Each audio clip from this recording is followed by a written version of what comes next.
കടമെടുപ്പ് പരിധി വെട്ടിക്കുറച്ചതിന്റെ പേരിൽ കേരളവും കേന്ദ്ര സർക്കാരും തമ്മിൽ ഉടക്കിലാണ്. വിഷയം സുപ്രീം കോടതി വരെ എത്തി.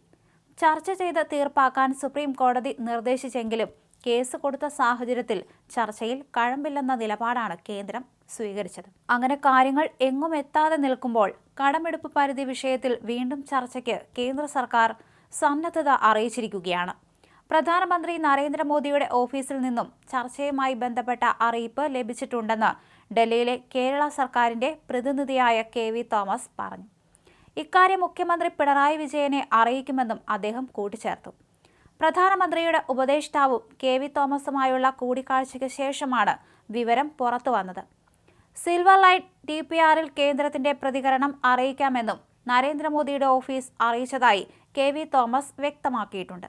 മുൻപ് കടമെടുപ്പ് പരിധിയുമായി ബന്ധപ്പെട്ട് സുപ്രീം കോടതിയുടെ നിർദ്ദേശപ്രകാരം കേരളവും കേന്ദ്രവും നടത്തിയ ചർച്ച പരാജയപ്പെട്ടതായി ധനമന്ത്രി KN ബാലഗോപാൽ അറിയിച്ചിരുന്നു. കേരളം ഉന്നയിച്ച ആവശ്യങ്ങൾ കേന്ദ്രം അംഗീകരിച്ചില്ല. കടമെടുപ്പ് പരിധി കുറച്ചതിനെതിരെ കേരളം കേസ് കൊടുത്തതിൽ കേന്ദ്രം അതൃപ്തിയിലാണെന്നാണ് ചർച്ചയിൽ പങ്കെടുത്തതിൽ നിന്ന് വ്യക്തമായത്.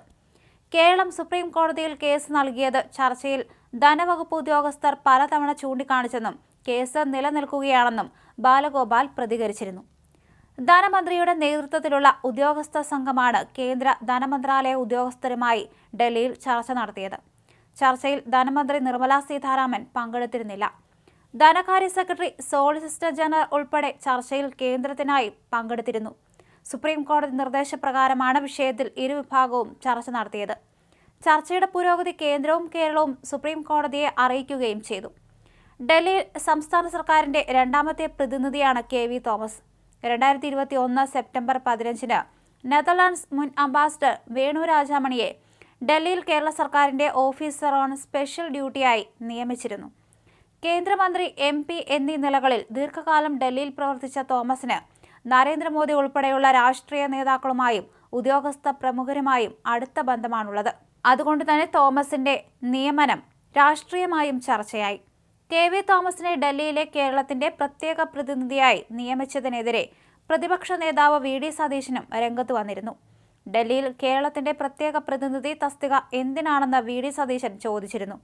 KV തോമസിന്റെ നിയമനം ദുർച്ചെലവാണ്. മുമ്പ് സമ്പത്തിനെ നിയമിച്ചപ്പോൾ കേരളത്തിന് എന്ത് പ്രയോജനമുണ്ടായി? സംസ്ഥാനത്ത് എന്ത് ഗുണമാണ് ഉണ്ടായതെന്നും പ്രതിപക്ഷ നേതാവ് ചോദിച്ചിരുന്നു. കോൺഗ്രസ് വിട്ട് CPMനോട് അടുത്തതിലുള്ള രാഷ്ട്രീയ പ്രത്യുപകാരം കൂടിയായിരുന്നു KV തോമസിന് ഈ പദവി.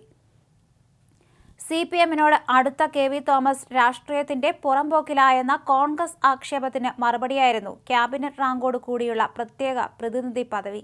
കേന്ദ്ര സംസ്ഥാന ബന്ധങ്ങളെ ശക്തമാക്കുക, കേന്ദ്രാനുമതി കാത്തുകിടക്കുന്ന പദ്ധതികൾക്ക് വേഗം വെപ്പിക്കുക തുടങ്ങി ഒട്ടേറെ ദൗത്യങ്ങളാണ് KV തോമസിന് ഡൽഹിയിലുള്ളത്. KV തോമസിന് ശമ്പളത്തിനും അലവൻസുകൾക്കും പകരം പ്രതിമാസം 1 ലക്ഷം രൂപ ഓണറേറിയമാണ് അനുവദിച്ചിട്ടുള്ളത്.